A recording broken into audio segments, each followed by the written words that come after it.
Let's be honest, the AR world is stagnant, with little to no innovation for quite some time now.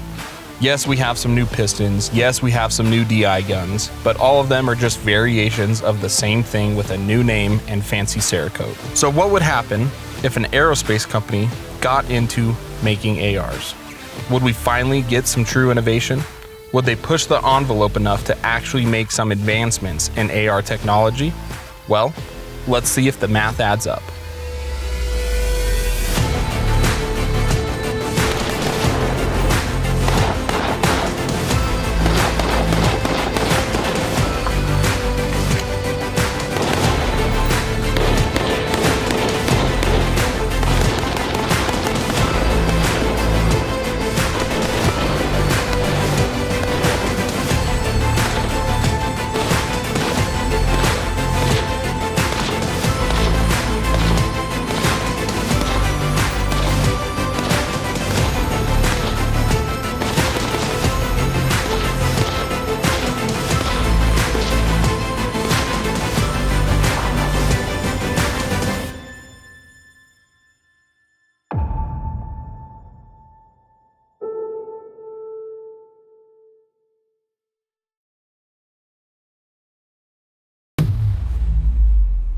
Jake, welcome back.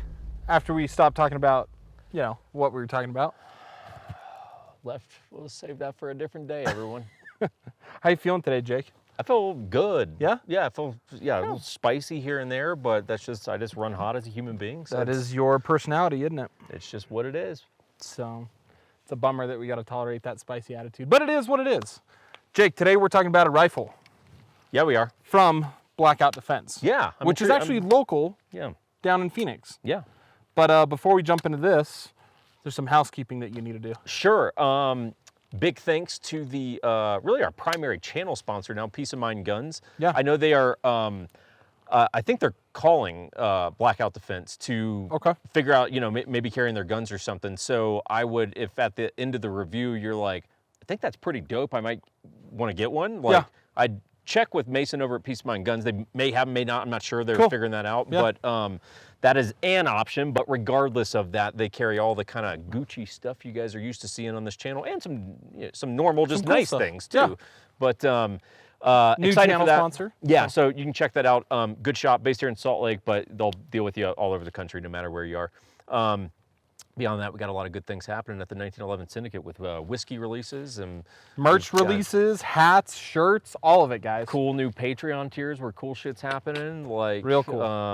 So anyway, we'll link some of that stuff below. But yeah, that's about that. That's it? Yeah. Cool. Well, hold this. And getting into Blackout Defense. Can I take the sling off or no? Sure, Jake. I know it'll bother you, and I just want you to be happy. So feel free. That makes me happy that you want my happiness. All I strive for in life, Jake. I lost my total train of thought, you dick. Blackout Defense. So they're local to me in Arizona. I have heard some whisperings of them before, we got in contact with them and kind of talked about doing a potential review. Yes. And so one of the times I went down there, the first time I went down there, they opened the doors, welcomed me with open arms, and we chit-chatted for about 2.5 hours. Yeah. So they gave me the full tour of the facility. Yeah. They make everything in-house, which is pretty cool. Right on. To include triggers, springs, barrels, you name it. It's all made in-house. They do springs? So yeah, they do it all. Hot damn, wow. Well, I know they're a machine shop, so I mean, it makes some sense. So you just spoiled it, Jake. So I'm getting to that, dude. Oh, I was that far ahead? No, not really. That's coming up. They are a machine shop, but specifically Tom and his beautiful wife, Brooke, who are the owners of Blackout Defense. Mm-hmm. Tom immigrated here from a shithole country that we've heard about, and when he got here, he was an engineer, got into the aerospace field. Does he put it that way? I put it in my notes here. You guys, trust me. He said, you can say in the video, I came from a shithole country we all hear about. Good. Tom, if that wasn't supposed to be said, no, I didn't say it. I'll show you in the black. So got his degree in mechanical engineering, got into the aerospace industry, and then just to top it all off, decided to become a cop, and is still a currently serving police officer, reserve now, so he can work more on this stuff and aerospace stuff. Yeah, impressive. But still serves as a reserve police officer. Yeah. So let's just say like a low accomplishing individual. Sure, right. And then his wife is a lawyer and did like commercial law, like big name commercial litigation, and then was like a prosecutor, like a federal prosecutor. Damn. We're such losers here. Like, I feel like such a piece of shit sometimes. They told me their backgrounds within the first like 20 minutes, and I was like, so you're like the lowest achieving couple on the planet? I was like, fuck you guys. And they started laughing, and great people. We had a lot of laughs during the process. But I went to their shop 3 times throughout the process of reviewing this. And I will go on record saying this. Obviously, it's going to be on record. I think they're the first AR company, to my knowledge, that is making some advancements in AR technology.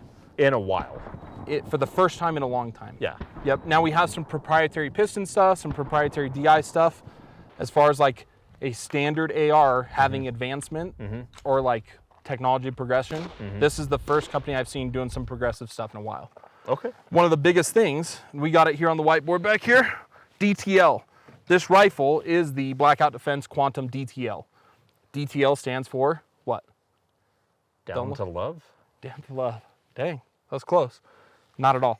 It's called a dual taper lock. So if you see the barrel nut here, and what's really cool is Blackout let me take this cutaway upper so I could explain in the video what's going on here. Okay. So they have their own barrel nut and their own barrels. Yeah. Okay. If you see on the bottom here, it's cut off. This is the first taper that attaches the barrel to the upper receiver. You see the threads on threads there. I do. Then another dual taper system that threads in, sits against this little cutout here. Again, that's 360. It's radially. That's an engineering word. Radial, yeah. Radial around the exterior of the barrel here. Yeah. That taper fits into the first one, which then secures the barrel. So why is this important, Jake? Just off the top of your head, what do you think this would achieve? Lockup. Lockup. And more importantly... I was right? Well, lockup is a word for it, but it adds rigidity to the barrel. At the point where when you start the firing the firearm, this is the most friction and pressure in this area right here. Yeah. Okay. So some people are going to be like, well, this doesn't allow the barrel to have harmonics or like move, you know? Did you know that? Yeah. You know when you shoot an AR, there's a little bit of movement in the barrel? But of course. That's why like a free float barrel is important. Yeah, yeah. Word. This is still considered like a free float style barrel. It's just secured in 2 separate spots instead of 1. Now what this also does is it puts 360-degree even pressure on the barrel, where a standard barrel nut may have like little burrs here and there to where the pressure is not distributed evenly. So over time that can cause some either failure points and or accuracy issues. With this system, you're going to have none of that. So are you listening at all? Yeah. Oh, okay. I'm looking through the handguard to see the things. What else do you see on the barrel, Jake? Ribs. I don't know what else to tell them. Baby back ribs. Yeah. Right? Yeah, so he has radially, again, little relief cuts in the barrel. This is a part of aerospace engineering. They do this to bearings. And what it allows is when heat or bearings or metal heats up, expand linearly instead of radially because of these relief cuts. And what that does is it increases the accuracy or keeps the accuracy high as you shoot the barrel over time with wear and tear and excess heat. Okay. Cool? Yeah. Does it make sense? Yeah. No, does it? I'm asking you. Did I say that in a way that made sense? I think you actually did pretty good on that. Yeah? Yeah? Damn. Yeah. Solid performance. Solid performance. Did you just give me a compliment? Yeah, you did your homework on this. I'm going to get a little choked up, dude. That's the first time he's ever complimented me. Yeah, ever. Usually he's talking shit. I'll get back to that, don't worry. Getting back to the barrel, they use German. So me being 98% German, I'm very happy they use German 416R steel. He wanted to make this a point. He said, we're not going to compromise on the increase in inflation and parts and stuff like that. Metal is increasing, aluminum's increasing. They are going to have to raise their prices to account for that, but only to the point where they're still just going to make the same amount of money on each rifle. Yeah, yes. Same net, yeah. Yep. And he's very adamant about that. But because they use such high-grade steel, he knows that it's manufactured the right way. It's the grains of the steel are the right way that he wants, and that's important. It's like a metallurgy guy or something. Well, he's an aerospace engineer. Yeah. So he finds that to be important. Right? Well, look, this is why we have smarter people than us in the world to figure this shit out. 100%. We shoot the guns, we do the stunts. Yeah. Okay, that's what we do around here. Yeah. What's cool about the dual taper lock, just get one last thing on it, and the barrel is you could take like a standard, you could buy one of their barrels with the dual taper, throw it on your gun, and you will get more accuracy out of your gun with this. That's system. cool. So That's yeah, cool. you can So they're selling retrofit just stuff. a component? Okay, Yeah, nice. Yeah, you can do it. His uppers are slightly different. There's 2 cuts in the front. It's not a firearm, but we're just used to it, right? There's 2 cutouts here too in the upper receiver. And there's 2 pins that connect the rail to the upper receiver to make it so it's anti-rotating. Back here, I would assume, right? Yeah, see these 2 pins? Yeah, yeah. So on it's your, gonna be like right yep, in here, yeah. Yeah, and then just the same port for your gas port, right? So dope. Really, really cool. Another thing he sent me is this guy right here. So this is, they do stuff for the aerospace industry. This metal was made a certain way where they had to cut these safeties or mag release buttons. They cut them with the grain of the metal because it increases rigidity of the metal. Now they didn't have to do that for their parts, but they had leftover metal from an aerospace contract, and they're like, oh, you guys can just get rid of it. And he's like, no, I'm gonna start making some parts out of this stuff. So this is literally aircraft aerospace grade aluminum. And when he runs out of that metal, he'll switch back to just mil-spec metals. But it's kind of a cool little thing that they do because, again, everything's done in-house. It's cool. I mean, they've got a cool, they actually have kind of a unique offering right now. I think so. Which is tough to do in AR-15 world, let's be honest. So getting into the normal specs, it's Chamberlain 223 Wild. Yeah. Okay, it's 13.9 pinned with a dead air muzzle device. I run a CGS Helios QD tie on a dead air chemo, so it's a little bit long. And actually, all the footage we shot, well, most of the footage we shot today was unsuppressed, which is a little shocking for some people. I enjoy shooting this gun unsuppressed. It's fun to shoot. It shoots flat as shit. Like, it's just a great.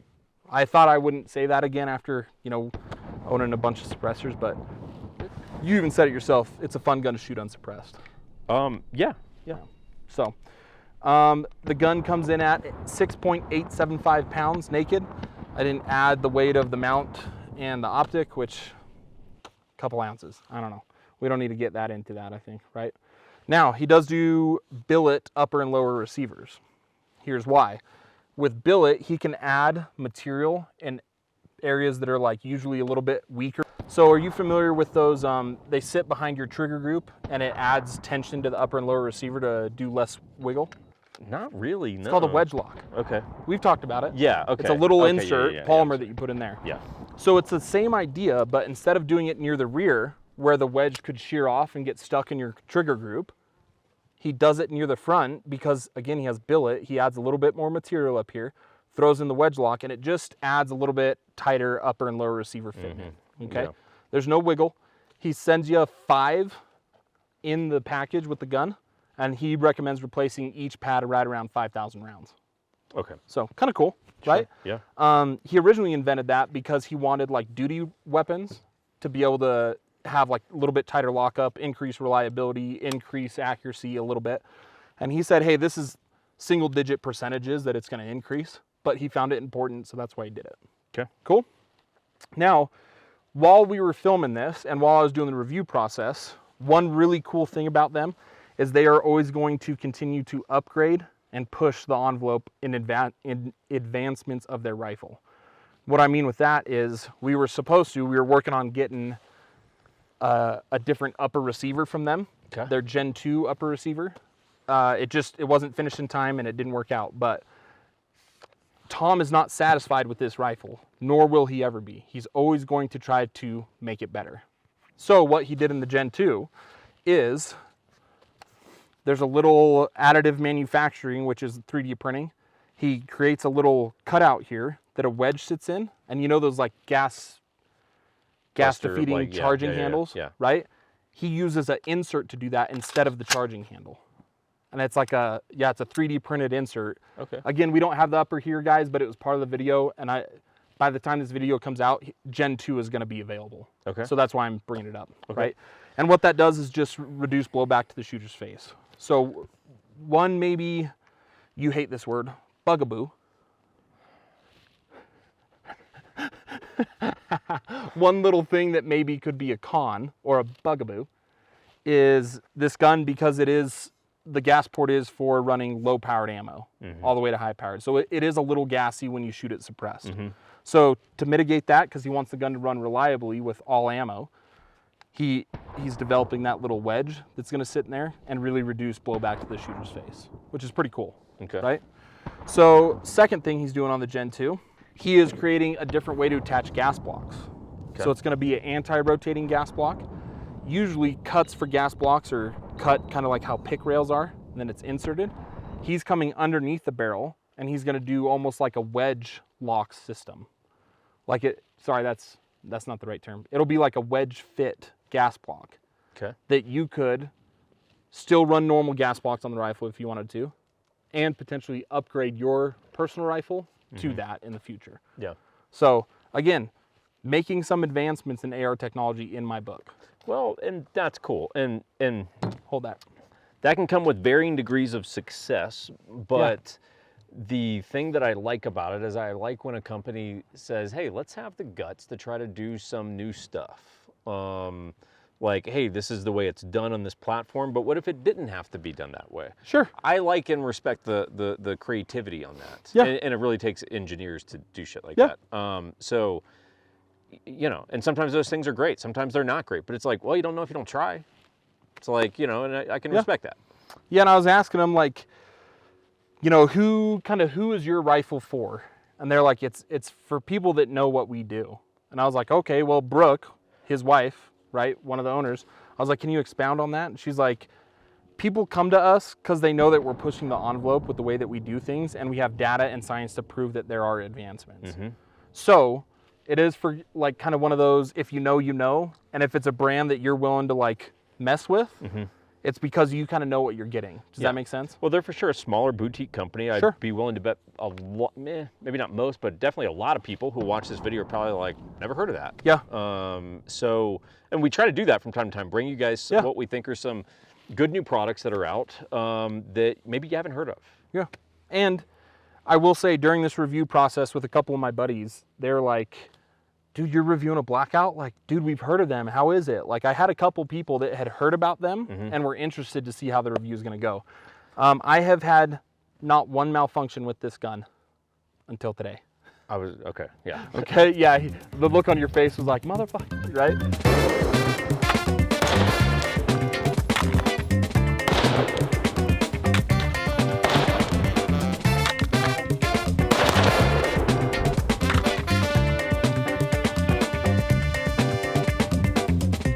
For whatever reason, mags are having a hard time staying seated. Yeah. And I can even release a mag without pushing the mag release button. So, unloaded mag, okay? I believe that this is probably a kind of a fluke phenomenon thing right here. If I start to jimmy it a little bit, now it's not gonna do it. Maybe it's because it doesn't have rounds. No, it was doing it without, with and without. Are you kidding? So, I've had this for about 2 months. I've been shooting this a lot. I've been shooting it at my other jobs, demos, CGF, the stuff that I do there. Shooting with buddies in the desert. Like I have well over 1,000 rounds on this gun. Yep. Well over. I'd say probably closer to 16. So I have had 0 malfunctions until today. And we just tried to recreate it and we couldn't. Yeah. But it was dropping mags earlier. I mean, maybe there's some piece of debris or something just got worked in it. I don't know. Very Yeah. weird thing. I honestly don't think there's a gun problem here. I mean, Yeah. like occasionally it's like, dude, fucking fluke phenomenon, like some shit, you know, and I'm sure they've warranted anyway. So Oh yeah, yeah. Like not a if big you they warranty everything, even from like if you sell the gun to a different person, they'll warranty stuff. So really good people over there. This gun is gonna run you anywhere from $2,100 to $2,400, depending on how you want accessories and all that stuff. It originally came with Magpul furniture. For reviews, it's always like, hey, should I leave the furniture on? Should I take it off? I prefer rifles to have BCM furniture. And so for me, for a review, I'm like, dude, I want to set it up kind of the way that I run guns, at least furniture-wise, and that's the only thing I changed. Okay. So if you want Magpul stuff, that's what it comes with. Can I point out one criticism? Sure. Or later? Or when's, No, go ahead. When's best? So the only gripe that I could really find, minus the mag thing, but that was, again, kind of in this, like, dude, you know. Fluke, man, that's this weird. This is in the fluke category. The lefty side of the safety is too stiff in my opinion. You're having some issues with Yeah, that. it's really tight. The left Let me see your side, thumb. Yeah, it's probably because it's like that weird, stupid angle. No, dog. It's a good thumb. It's just, it's a really tight safety. The left side is still good. The right side, I mean, it's like I'm kind of having to break my grip to really get that thing off. So Okay. that would be, hey, if this was made to the spec that, you know, for Blackout, if you guys, I'm sure you guys will watch this, if that's the spec you normally do it to, I would just tell you, hey, for a lefty perspective, a little too tight on the right side. Now, leverage is going to play a factor in that because this is a full-length safety selector on the left-hand side of the gun, which I run. This is a little nubby on your side. So leverage is going to play a factor because for me, it's a non-issue. It's a nice positive click. As I shoot it more, it's broken in. As I've shot it more, it's broken in. It is a little stiffer than I would like, but I see that getting polished up. Yeah. So last thing I wanted to cover, because I know we're going to get asked about it, the trigger. So the trigger Yes. is their own thing. Yeah. Okay, so they make, like I said, they make everything in-house. So they make their triggers too. So let me get my notes just so I can reference this, make sure it's correct. The trigger is, like I said, completely made in-house, and they use wire EDM machines to cut the parts for a lot of their stuff. Why that's important is wire EDM allows almost perfect, if not perfect, 90-degree angles. So the three surfaces inside a trigger that are touching are perfect 90 degrees, okay? Why that's important is quality control is gonna go up, just the way that the two metals interact as you're pressing the trigger to the rear. They're gonna interact better. It's less chance for like burrs and stuff like that to develop. Now, the second time I went to see them, I had probably 1,000 rounds through it, and he pulled it apart and was looking at it. I haven't cleaned it, I've just thrown on lube. You can tell it's a very dirty gun. And he was like, hey, it feels like there's a little hang up in your trigger. Let me work on this a little bit. And he kind of smoothed it out a little bit. So it's a very nice single stage trigger that you can either get a 3-pound break or 4.5 pound. This is 4.5. No way.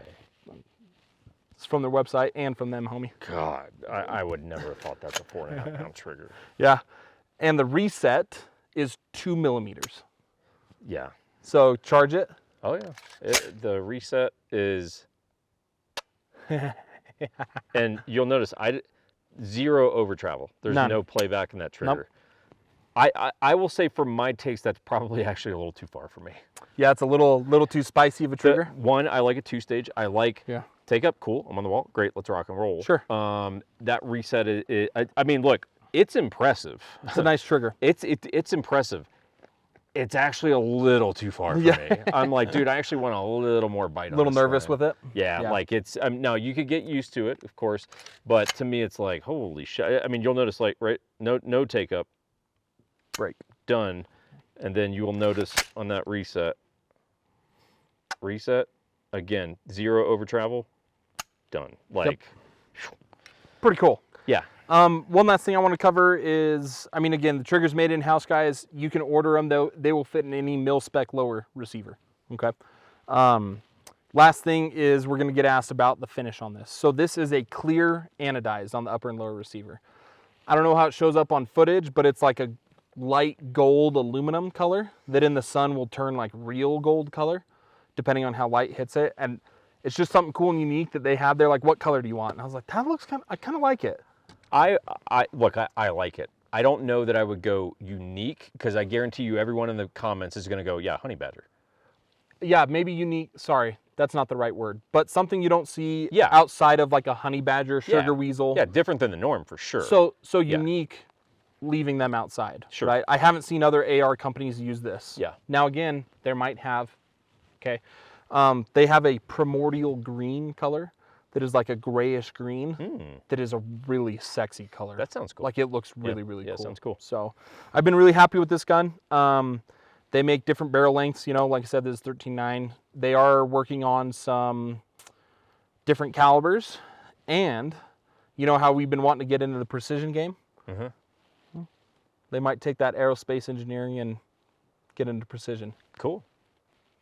So, cool. Subtle, I don't know. Probably no one picked up on it. No one picked up on that. Smooth operator, man. So that's all I got for you, Jake. We covered all my notes. So I like it. Yeah. Let me just make sure. Yeah. Just to wrap it up, because we do like to tell the story, like they've been really, really great and just open book, honest about everything. Them being a husband and wife team kind of like hits close to home for me, because me and my wife own a business together, and they work their asses off. Tom will spend nights at the shop sometimes making stuff and just sleep in a corner Like, dude, they're hustling. Yeah. And I appreciate their hustle. So want to say thank you to Blackout Defense and the team over there, especially Tom and Brooke. And yeah, that's all I got. To wrap it up, let's play a game of Is It Covered? Dun, dun, dun, dun. You were on vacation in Puerto Vallarta when a band of cartel sicarios attack you and your family. You pull out your 1911, chambered in .38 Super, of course, and digitally stop the attack. Is it covered? So my first response is yes, your life is being threatened. Well, there's a little caveat there. He said digitally. So, like, is this on the metaverse? I don't know what digitally means, but we'll move on from that point because I don't understand it. My hunch is no, because it's outside the continental United States. Good Right? catch. Good catch. Right? I think you're probably right on that. Well, yeah, it's outside the country. They're not going to It's cover you outside the outside the country. Yeah. They're going to be like, bro, you're out boats and hoes down in Puerto Vallarta. Like, Oh, we damn. ain't Puerto Vallarta. Like, Good job, dude. They're going to cover that. So no, I don't think it's I covered. don't think it's covered. Unfortunately, this would not be covered as it is outside of the United States. Money. Good high five right there, too. That was a good one, and I had to high five myself and then you. And Solid. dude, yeah, we nailed Solid. that. Okay, well, no, it is not covered. Do not carry a gun while you're doing crazy things down in Mexico. They will not cover that, but they do cover a lot of other things that are all legally justified. So anyway, thank you to them. Thanks to Blackout Defense for letting us do the review. And Yep, thank you guys. rock and roll.